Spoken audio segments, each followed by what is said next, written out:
Welcome to day 16। আগের দিনে আমি দেখাইছিলাম দোকানের অবস্থা খুবই মেসি ছিল, তো শুরুতে সেটাকে আমার গুছাইতে হয়েছে এবং প্রোডাক্টগুলোকে আবার সুন্দরভাবে শোকেস করতে হয়েছে। কজ প্রোডাক্ট যদি সুন্দরভাবে শোকেস না করা যায়, সেল ড্রপ মাস্ট। এরপরে আরও একটা চিন্তার বিষয়, সেটা হচ্ছে আমার দোকানে এত বেশি পরিমাণ ক্যাপের কালেকশন, এই জিনিসগুলোকে আমি কাস্টমারকে কিভাবে দেখাবো। তো আমার ফেসবুক পেজে সব কিছু আপলোড করা আছে, ফেসবুক পেজ থেকে ইজিলি দেখা সম্ভব। এরপরে কিছুটা কাস্টমার সার্ভিস দিতে হয়েছে আমাদের। অ্যান্ড ফাইনালি যেটা খুব ইম্পর্ট্যান্ট কাজ ছিল, সেটা হচ্ছে সামনে পূজার জন্য কাস্টমারকে আমাদের সব প্রোডাক্ট দেখাইতে হবে। সো টুকটাক প্রিপারেশন নিয়ে ফর দ্য ফার্স্ট টাইম আমি লাইভ করতেছি।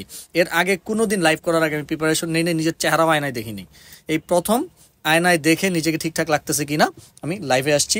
এবং লাইভে আসার একটা অন্যতম কারণ ছিল, এই পূজায়, দুর্গা পূজায় আমাদের কাছে কি কালেকশন আছে সেই কালেকশনগুলো আমরা কাস্টমারকে তুলে ধরছি এবং এই লাইভটা আমাদের ফেসবুক পেজে আপলোড করা আছে, চাইলে যে কেউ দেখে নিতে পারবেন।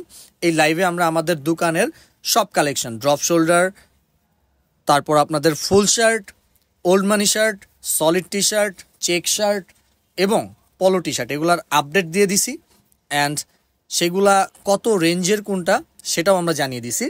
এর পরবর্তীতে আমাদের যে কাজটা ছিল সেটা হচ্ছে আমাদের 2 তালা নিয়ে কিছু কাজ ছিল। কজ 2 তালার অবস্থা খুবই মেসি ছিল, আর মেসি হবে নাই বা কেন। আমরা 3টা প্যান্ট দিচ্ছি 1300 টাকায়।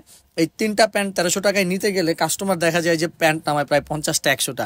সো এই জিনিসটাকে মেনটেন করা খুব ডিফিকাল্ট হয়ে যাচ্ছে। বাট 3টা প্যান্ট 1300 টাকার অফারই আমাদের সব থেকে বেস্ট অফার, এবং এটাই হচ্ছে কাস্টমারকে সব থেকে বেশি এঙ্গেজিং করে বা এঙ্গেজ করতেছে এবং তারা আসতেছে শপে। তো ধন্যবাদ সবাইকে যারা আমাদের এই অফারটা নিচ্ছেন, এবং যারা নিচ্ছেন না তারাও নিবেন, আমাদের শপে চলে আসবেন। কালকেও সেল কিছুটা ড্রপ ছিল আলহামদুলিল্লাহ, তারপরেও সব কিছু ঠিকঠাক যাচ্ছে। সবাই দোয়া রাখবেন। পরের ব্লগে দেখা হবে। আসসালামু আলাইকুম।